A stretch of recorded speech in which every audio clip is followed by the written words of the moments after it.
जरा बात करें साल 2024 के इख्तिताम की। गुज़श्ता दिनों हमने आपको एक्सीडेंट्स की एक तवील लिस्ट बता दी कि कितने एक्सीडेंट्स होते हैं और हर दिन कितने एक्सीडेंट्स होते हैं।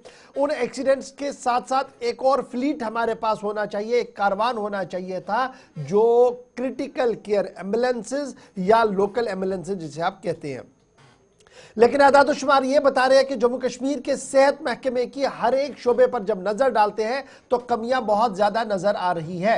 अगरचे हुकूमती इदारे जरूर इन कमियों को पूरा करने की कोशिश करते हैं, लेकिन बात जरा इमरजेंसी केयर सिस्टम की जम्मू कश्मीर की करते हैं और इमरजेंसी केयर सिस्टम भी दम तोड़ रहा है या तो परवान ही नहीं चढ़ा है, क्योंकि मामला ये है कि क्रिटिकल केयर एम्बुलेंसेज जो इस इमरजेंसी केयर सिस्टम का अहम तरीन हिस्सा है, जम्मू कश्मीर के अंदर ना के बराबर है।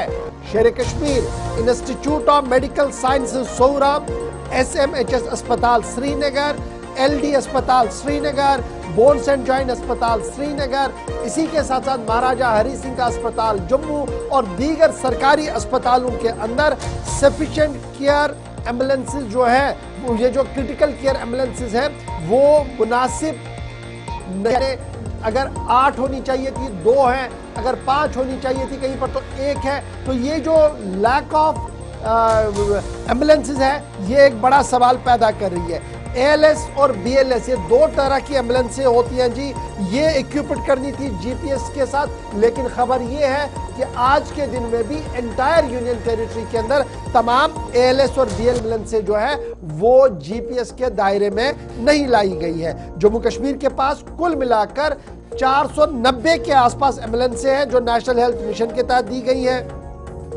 140 के करीब ALS है और 60 के करीब BLS है, यानी ALS और BLS को मिलाएं तो आप तो कुल मिलाकर जो अदर्स भी आप मिलाएंगे तो हमारे पास 286-87 के आसपास एम्बुलेंसें हैं। एडिशनली 600 के करीब 611 के करीब एम्बुलेंसेज जो है वो NHM ने दी हैं, जो एक बड़ा कंसर्न है जी, जो ऑपरेशनल आउटसाइड हो रही है। लेकिन बड़ा सवाल ये है कि जो हमारा 3 कैटेगरी वाला ट्रॉमा सेंटर है, L1, L2, L3 यानी लेवल 1, लेवल 2, लेवल 3, जिसके तहत Sikkim Srinagar SMHS super specially आते हैं, ये लेवल 1 में आते हैं। ट्रॉमा सेंटर्स जो एस्टेब्लिश किए गए ये लेवल 3 में आते हैं और इसी तरीके से दीगर चीज़ें जो वो लेवल 2 में आती है। लेकिन इन लेवलिंग को जो सरकार ने की है, क्या वो उस दायरे के अंदर काम कर पा रही है? क्या वो बेसिक इंफ्रास्ट्रक्चर वहां पर है? एक बड़ा सवाल आज के दिन में ये भी है। इस उम्मीद के साथ इस खबर को हम रख रहे हैं। नई मनसूबाबंदी हो रही है, यूनियन टेरिटरी के अंदर बजटिंग का प्रोसेस शुरू हो गया है और वजीर सेहत इसकी ओर खुसूसी तवज्जो भी दे। हमारे साथ इमरान नाइकू साहब हमारे साथ ज्वाइन कर चुके हैं, हमारे नुमाइंदे श्रीनगर से। इमरान, क्रिटिकल केयर की बात करें और फिर ट्रॉमा सेंटर्स की बात करें और फिर इन एम्बुलेंसेज की बात करें, 3 बिल तरतीब चीजें इसलिए मेरे लिए आज इंपॉर्टेंट है क्योंकि कल ही हम बता रहे थे कि एक्सीडेंट्स का न थमने वाला सिलसिला जारी है। हजारों लोगों की जानें चली गई हैं, हजारों लोग जो है वो माजूर हो चुके हैं। और जब हम एक सर्विस को देखते हैं, अगर किसी ने रजौरी से जम्मू आना है तो 7 से 8 घंटे का सफर है। एम्बुलेंस डिस्ट्रिक्ट्स में कितनी है? 2 या 3। क्रिटिकल केयर का कोई सवाल ही नहीं। इसी तरीके से सूबा कश्मीर की जब आप बात करेंगे, कुपवारा से किसी को श्रीनगर लाइएगा तो कुपवारा डिस्ट्रिक्ट में खंगालिएगा, फिर एम्बुलेंसें कितनी है हमारे पास। और अगर नागहानी परेशानी कोई आई तो हम पूरे निजाम में फेल हो जाते हैं। ये एक बड़ी सूरत हाल हमारी बनी हुई है। ये क्या है पूरी कहानी, किस तरीके से इसको एड्रेस किया जा सकता है? बात यह है कि जम्मू कश्मीर एक बॉर्डर स्टेट है, एक बॉर्डर यूटी है और ये जरूरी नहीं कि एक्सीडेंट्स हो और हमारे पास वेल इक्विप्ड या एडवांस, जिसे हम ALS advance life support system कहते हैं एम्बुलेंसेस का, या basic life support BLS support कहते हैं, ये होना लाजमी है। बल्कि ये दुनिया की किसी भी स्टेट यूटी किसी भी मुल्क में हेल्थ केयर के पॉइंट ऑफ व्यू से इम्पोर्टेंट है कि हम दुनिया की एडवांस टेक्नोलॉजी के साथ चलें। और लेकिन चूंकि हेल्थ सिस्टम लाइफ का एक बेसिक मामला होता है और इसको एडवांस बनाना, इसको वेल इक्विप्ड बनाना, वो किसी भी मकामी सरकार की रिस्पॉन्सिबिलिटी होती है, जिम्मेदारी होती है।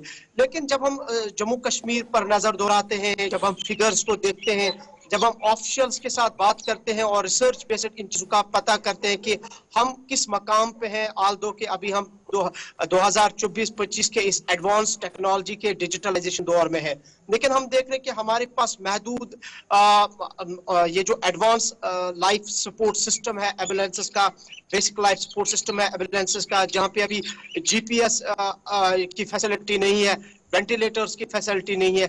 अगरचे कुछ हॉस्पिटल्स के अंदर जीपीएस या वेंटिलेटर्स एम्बुलेंसेस के अंदर इंस्टॉल की गई है या उसकी सहूलियत दस्तयाब है, लेकिन उसमें एक बहुत बड़ा लूप होल ये है कि हमारे पास वो एक्सपर्ट्स नहीं है, वो जो सही तरीके से इन एएलएस या बीएलएस एम्बुलेंसेस को रन करे।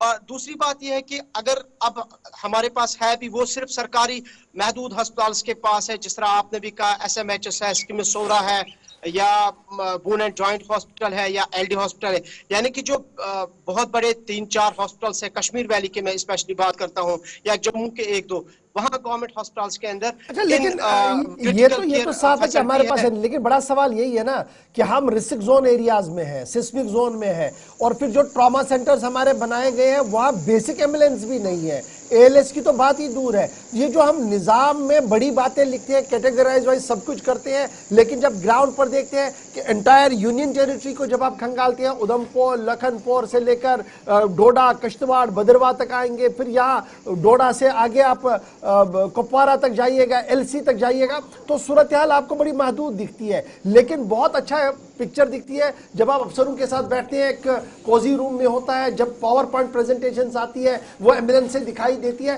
तो लगता है कि ऑल इज वेल है। ये सिस्टम बना है कि ऑल इज वेल बताने का, ये जो सिंड्रोम पैदा किया जा रहा है, ये कितना खतरनाक है? देखिए, ये इंतहाई बदकिस्मती है हमारी इस यूटी के लिए, क्योंकि जिस तरह आपने कहा कि ऑफिसर्स तो अपनी पावर पॉइंट प्रेजेंटेशन तो देते हैं, ऑन पेपर्स बहुत कुछ कहा जाता है प्रेस रिलीजेस के जरिए या मीडिया बाइट्स के जरिए, लेकिन जब हम ग्राउंड जीरो पे सूरत हाल देखते हैं, मायूस सूरत हाल नजर आती है। और इवन कि आप देखिए कि हमारे पास रिपोर्ट्स है कि कुछ रोज कबल हमारे ड्यूटी से हमने एक मीटिंग ली, और उस मीटिंग में जो है एडमिनिस्ट्रेटिव सेक्रेटरी मौजूद नहीं थे आरएनबी के। इसी तरह से सत्य शर्मा साहब ने एक मीटिंग ली, उसमें पावर पॉइंट प्रेजेंटेशन दी गई, लेकिन जो बेसिक इश्यूज है डिपार्टमेंट के, जो हमारे पास रिपोर्ट्स है, विद इन द मीटिंग कहा गया कि उनको एड्रेस नहीं किया गया। और इस तरह से अब सरकार में जो हमारे कैबिनेट मिनिस्टर्स है, इनको भी मिसलेड किया जाता है। लेकिन बदकिस्मती ये है कि पॉलिसी किस तरह से तरतीब दी जाती है और ये खाका कैसे पेश किया जाता है, लूप होल्स कहाँ पे है, और ये रिस्पॉन्सिबिलिटी किन इदारों को किस तरह से सौंपी जाती है, इसको थोड़ा सा स्ट्रीमलाइन करने की जरूरत है। अच्छा, एक चीज और भी इमरान, जो 108 और 102 नाम की जो एम्बुलेंस सर्विसेज हमारे पास चलती हैं, 3.5 लाख के आसपास पेशेंट्स को मुख्तलिफ अस्पतालों से रेफर किया गया, इन एम्बुलेंसेज का सहारा लिया गया जून 2024 तक के आदादोशुमार जो हेल्थ अथॉरिटीज बताती हैं। लेकिन एक बड़ी मुसीबत ये भी, एक तो आपने टेक्निकल अफराद की कमी, अगर आप BLS ALS हमारे पास आज के वक्त में अवेलेबिलिटी है अगर इन एम्बुलेंसेज की, तो वो टेक्नीशियंस की कमी या फिर चलाने वाले सही लोग नहीं। दूसरी बड़ी परेशानी ड्राइवर्स का कम होना। डिपार्टमेंट इस एतबार से भी बहुत हद तक बातें तो की गई, लेकिन आज के वक्त में भी हमें पता चलता है कि दर्जनों ऐसी एम्बुलेंसेज हैं मुख्तलिफ अस्पतालों को दी गई हैं, लेकिन वहां पर ड्राइवर्स ही नहीं है। जी बिल्कुल, देखिए ये तो एक तो मेन पावर तो है ही इसमें इशू कि अगर हमारे पास एक्सपर्ट्स नहीं है, टेक्नीशियंस नहीं है, या जीपीएस को कैसे हैंडल किया जाएगा, या वेंटिलेटर्स, ये बहुत बड़ा इसमें होता है कि वेंटिलेटर एम्बुलेंस में है तो उसके लिए फिजिशियन का या एक्सपर्ट का होना जरूरी है। दूसरा एक और लूप होल ये भी है कि जब हम हाईवेज पे नजर दौड़ाते हैं, श्रीनगर बारामूला या श्रीनगर लेह हाईवे पे, श्रीनगर अनंतनाग हाईवे पे, या जम्मू राजौरी हाईवे पे, आप देखिए हमारे पास एम्बुलेंसेज हैं अवेलेबल उस टाइम कि अगर कोई हादसा पेश आता है, जैसे कि हम देखते हैं कि हर साल, हर गुजरते साल के साथ हमारे हाईवेज पर बहुत सारे एक्सीडेंट्स होते हैं। और इस सूरत हाल में हमारे पास ये जो ALS या BLS की जो एम्बुलेंसेज है, वेल इक्विप्ड एम्बुलेंसेज है, ये होना लाजमी है। अगर अब हमारे पास है भी, लेकिन उनके पास वो मॉडर्न इक्विपमेंट्स नहीं है, एडवांस सिस्टम उसके अंदर नहीं है। अगर किसी एम्बुलेंस के अंदर एडवांस सिस्टम है, उसमें ऑलरेडी जो है पेशेंट्स भरे होते हैं। और इसलिए इसमें 2-3 चीजों को हुकूमत को देखने की जरूरत है। एक है कि डेफिशिएंसी कहाँ पे, अगर हमारे पास ये देखना है कि हाईवेज पे ये एम्बुलेंसेस को रखना बहुत जरूरी है। दूसरा ये कि एक्सपर्ट्स का इसमें रहना जरूरी है।